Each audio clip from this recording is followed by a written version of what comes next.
Katie and Stephanie of the Uglee Truth, and we're here to recap the Top Chef Season 20 of London. We have 2 episodes to cover today.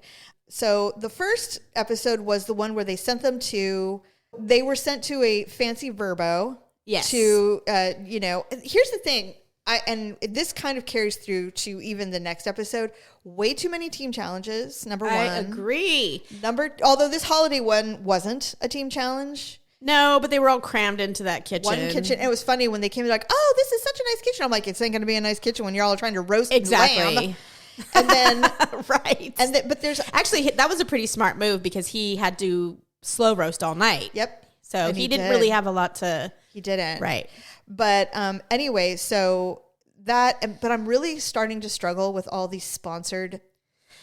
Yeah. There's a lot of excessive sponsorship. That is one thing as they the show oversold has the progressed. show. I agree. I mean, the money, they can't help it because it's such a popular show. Yeah. That they're eating up the sponsors. I do love it, but I felt this. Okay. So this season, I love the level of talent. It's amazing. Very much. It's the best. I feel like the challenges are hindering the ability to see what these chefs can do. I'm starting to struggle with that. Right. Now, the holiday challenge I thought was great. Yeah, I like that one. And unfortunately for Begonia, she clearly, this is what I felt. I don't know how you felt about it. She lost. Her chicken was sad and terrible. And she said it was because she had to create a tradition because she doesn't have any family traditions. And I'm like, this poor woman probably has like the worst family from hell. They probably don't do anything together. And her family is the kitchen. Right. And so she's like, I don't have, so I'm just going to invent some kind of warm. That I think would be a family type holiday meal. And so she even said, she goes, I kind of just made something up as a a new tradition. And they're like, well, it's awful. You know what? And we've talked about like family traditions and stuff and how that a lot of people assume, you have them, but not everybody does. As a matter of fact, we don't. We don't have traditions. We do now in our own families. Yes. But growing up, traditions, no. If somebody said, make something from when you were a kid, a family tradition, I'm like, I got nothing. Yeah. Like, make something that reminds you of something wonderful in your, I don't have one. I've got nothing. Yeah. So that's like, that's our thing on like Mother's Day and all that stuff when people get weird. I'm like, I think that's why Begonia struggled. I do too. Truly. So I feel for her. I do too, because she's a Michelin star chef. Yes. She's amazing. Anyway, so she was sent to Last Chance Kitchen. Yep. And I don't know what's up with Gabriel. He's like the new Don. Everybody loves him. They don't want him to leave. He's so emotional. Well, and he's Latin, and they tend to be sweet and genuine. Is his food must have some really good merit, because he kind of reminds me of the way they treated Dawn in her season. That's what I mean. Like, he's the new Dawn, and it's like, I'm not saying first of all, we should never have to clarify that all their food's probably delicious. Totally. So it's not even about that. But it's the level that they're at, that you have to draw a line at some point. He seems to be at the bottom of the pack. If they put Gabriel and Buddha in a challenge, it is curtains for him. Right. Like, Buddha is next level. That man he's running the damn show. I did see a little bit of what you were talking about as far as like his attitude and the way the other chefs see him. Yeah. Because Sarah from Kentucky, she's one of my favorites. I love Sarah. And she's not a fan of Buddha. No. She doesn't like his arrogance. Yeah. And she's very down home. The thing with, I just think what it is that your chosen lane in culinary will dictate how you behave. True. Buddha treats everybody like sous chefs. That's true. He's like, you are not the head chef here, sir. They're all head chefs. I know. And yet he doesn't give a crap. No, but I like how they just dismiss him. Like, yeah, whatever. Yeah, and nobody listens to anybody. That part I do love that so much. Because they're all, chefs, head chefs are all managers. They're like, we delegate. You all don't the delegate time. to us. Yeah. We delegate. And they're so the team challenges are very difficult for me. Yeah. And I think they're difficult for them. I agree. They hate them. They really do. So then, so Miss Begonia goes home for her sad chicken and whatever. Then, so this recent episode. They have to thin the herd. Eventually. God, they just do. Still, I know, right? And Last Chance Kitchen, I don't know about you, but it's a mess. I mean, it's never been my favorite. It's so chaotic, and like I feel like they change the rules all the time. Yeah. And I'm like, what's going on? And it's just Tom, and I don't know. Some people don't like Tom.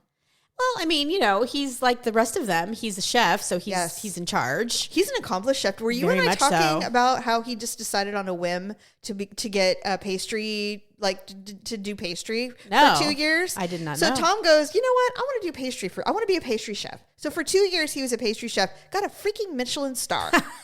The guy pastry, just, which is really, really so hard to do. Yeah. They don't award pastry chefs anything. So anyway, I was like, gosh, all right.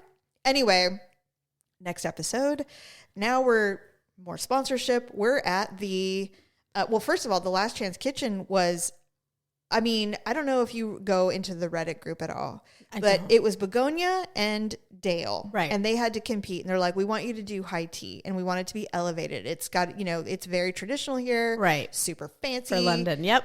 So Dale has an advantage because he works in Canada and most of the people he works with are from England. They're so French. They too. get it. Canada's half French. Yeah, but he understands the English lifestyle. So he understands high tea. He knows I've got to keep it simple, blah, blah, blah. And Begonia's like, oh, I can do this. And she's from Spain. They don't do high tea in Spain. No, they do tapas. So she's trying to, which is literally what she was trying to do. Right. That's a very good point. She was trying to do tapas. Yeah. And she ran out of time. She broke a dish. I was reading, and they're like, she was flustered. Yeah, because she was trying to do sophisticated food. Right. And she ran out of time. Yeah. It was an hour. And they're like, it takes 12 minutes to make the tier with the plates. Right. Like to create the tier, which they made them do, which is crap to me, is because it's a waste of time and it's not part of really cooking. It's not the challenge. Yeah. Right. The challenge is cook. Make some food. This whole last episode, I hated the whole thing. Yeah. I really did. The picnic thing? Everything. All of it. I thought it was all terrible. It was an awful challenge.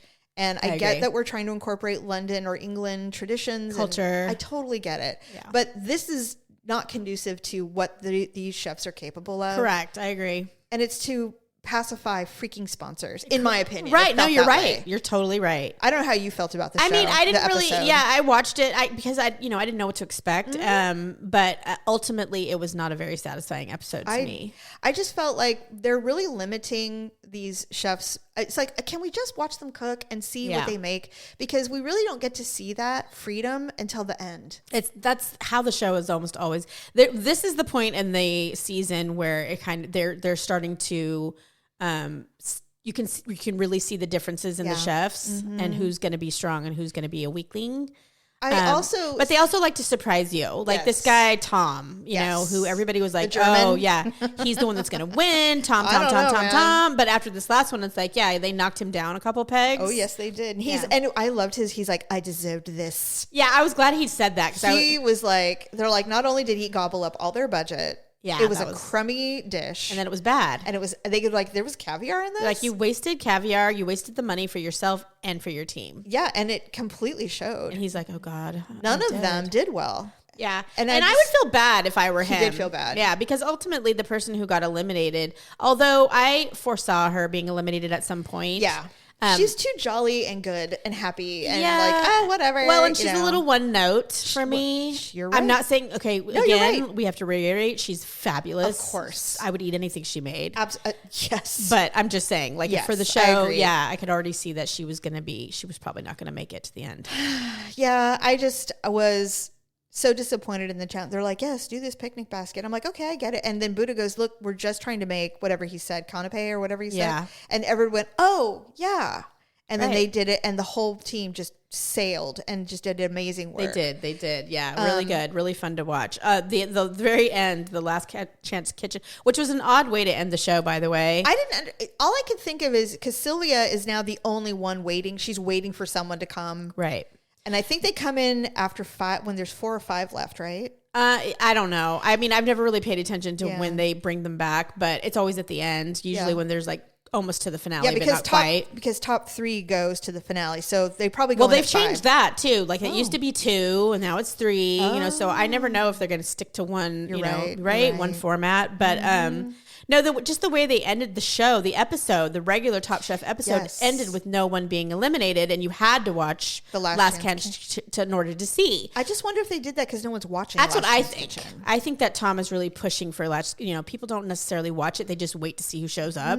On the show. It's a very weird show. Yeah. In general. Well, yeah. But I hated it. They're like, when Gail said, you need to make the best sandwich of your lives. She's like, and I'm like, what?